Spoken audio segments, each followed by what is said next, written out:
his attitude at practice.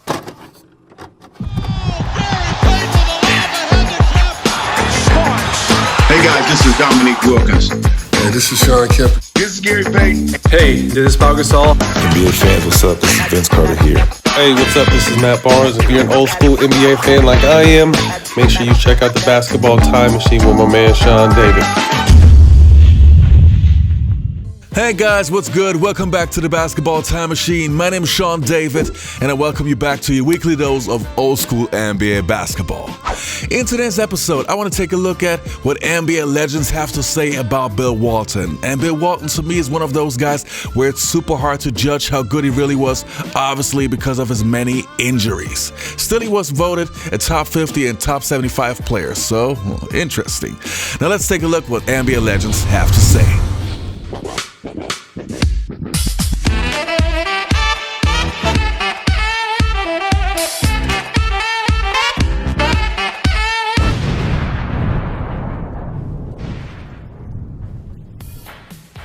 Now the first clips that I want to take a look at are from former teammates of Bill Walton's from the time when he was still playing for the Boston Celtics. Let's take a look. Bill was larger than life in so many ways. We all worshipped Walton. Walton was a legend to us. I had no idea what it was going to be like. I knew the basketball would be good. I didn't know how good. Walton on the right side, off the glass, and Bill Walton makes it a 28-point lead. It seems like it was yesterday. And the joy and the happiness and the optimism and the hope that was brought back into my life. Not really by anything that I had done other than the choice to come back here. For a lot of us, Bill Walton was like a guy that we looked at UCLA, the 21 for 22, the Memphis game, just some of the stuff he had done in UCLA and the Bruins, and coming in the 77 series in Portland when the Trailblazers beat the 76ers, and just some of the stuff he had done, you're like, wow, man, this guy is like a special player. How much does he have left? With Bill's history, we had no clue. We got off to a pretty good start in training camp. He was pretty healthy, and we was trying to ride the wave. Bringing in Bill Walton, I think, was a real big boost for us. Really solidified our bench with his experience, size, passing ability. I thought he was a big key in the difference between 85 and 86. We always said that Robert's the one that had to give the most for us to be successful on the offensive end.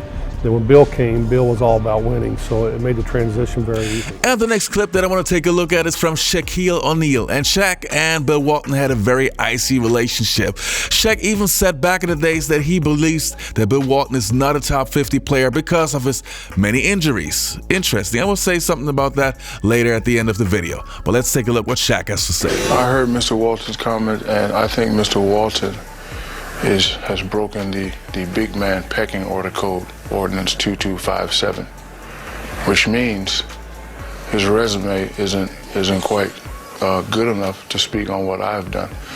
I've spoken to Bill Russell. I've had conversation with Wilt Chamberlain, rest in peace. Haven't spoken with Kareem. And I looked at what Mr. Walton has done, and I looked at what Mr. Walton has said, and one thing I hate is a hypocrite. So if I'm faking an injury, his whole injury play career is a fake. Here's a guy who only played 1 or 2 seasons injury free, and now he's talking about me being injured. So one thing I really hate is a hypocrite. So, and you played with me. So if Bill was playing right now, you remember what happened to Greg Osadak? You remember that, right? You was there, right? Okay. So enough said. Bill Walton, the premier center of the Portland Trailblazers. Well, it's just a shame that Bill had health issues and had to have his ankles fused. As far as knowing the game and playing the center position and having probably some of the greatest timing ever for being able to block shots, shoot the basketball. He could shoot the ball from 18 feet and in exceptionally well. Could score inside, could block shots. Incredible at getting a rebound and kicking it out to start the break. And just really understood and knew the game. I go back to Bill. I think about Bill when Bill played against Memphis, when he played against my teammate Larry Keenan, and I think he was perfect. Bill might have went 10 for 10, 11 for 11 in that game, and I think it really established him to who he really was going to be as a pro basketball player, and he ended up winning one. He ended up becoming the MVP of the league. So Bill was one of those special guys that just knew how to play. When we met up with the Lakers in the middle of the season, we couldn't wait to show them our shiny new 7-foot red-headed toy. The rebound by Walton. He outfought everybody and backcourt top shot. Walton blocked Kareem's skyhook. And the shot is blocked by Walton from behind. And totally dominated the game.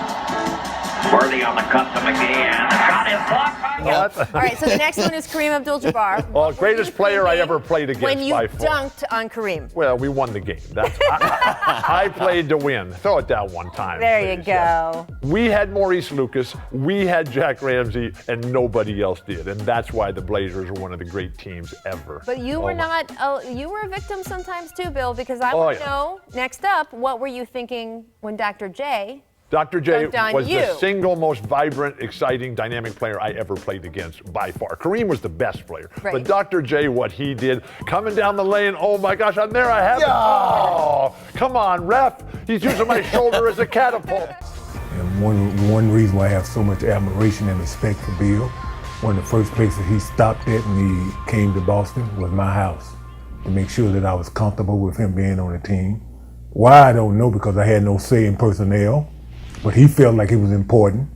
We were a different group of guys. We had won a lot and we expected to win. And Bill got in there and he just fell in love with that whole atmosphere, and he actually added to it so much. So, going in, we didn't know, but I knew we were going to win. I knew we'd have a hell of a chance to win a championship.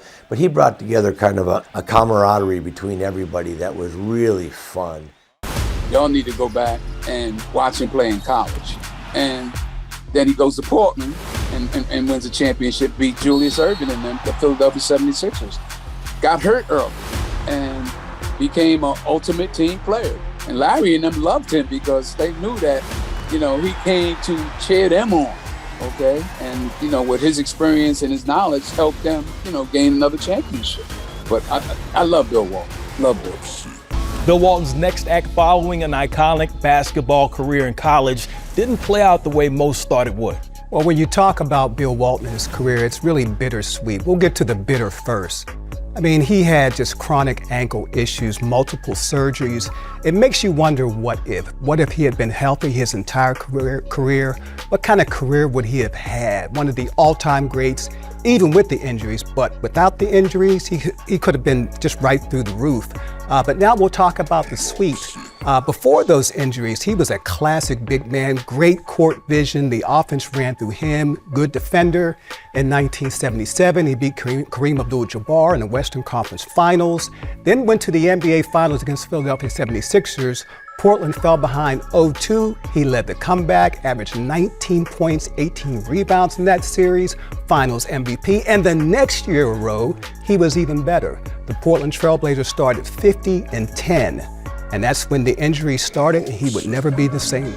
But then we have the reinvention of Walton when he came to Boston and found a new role with that system. Well, he came there as a sixth man. He could only play about 20 minutes a night anyway, but it was perfect for him. In that first year with the Celtics, 1985-86, he won the Sixth Man Award. That's pretty good. Why not? And he joined a classic Celtics lineup. Larry Bird, Kevin McHale, Robert Parrish. It was probably the best NBA team ever. 1985-86 Celtics, story team. Story team indeed. That team went 40-1 at home, one of the best ever to do it. Every game was a special game because we didn't know he was going to be broke down the next game. But that year he played 80 games and we won a lot of them. Won a lot of them because of him. Of the other role players, and we could play more extended minutes, and we were able to give our starters some rest that year. Honestly speaking, I think, in my personal opinion, I don't think that Bill Walton belonged in the top 50 and top 75 players list because of his many injuries. His prime was very, very short. And I think if it wasn't for those injuries, I think he would have been a sensational player and definitely belonging in that kind of category. But, I mean, Grant Hill, Tracy McGrady, also sensational players who even had a longer prime who didn't make the list. So, yeah, it's hard to judge, but let me know in the comments below what your opinion is. That was it for today's episode. Anyways, I hope you enjoyed this video. Don't forget to leave a like and subscribe to the channel, and hopefully I'll see you next time on the Basketball Time Machine.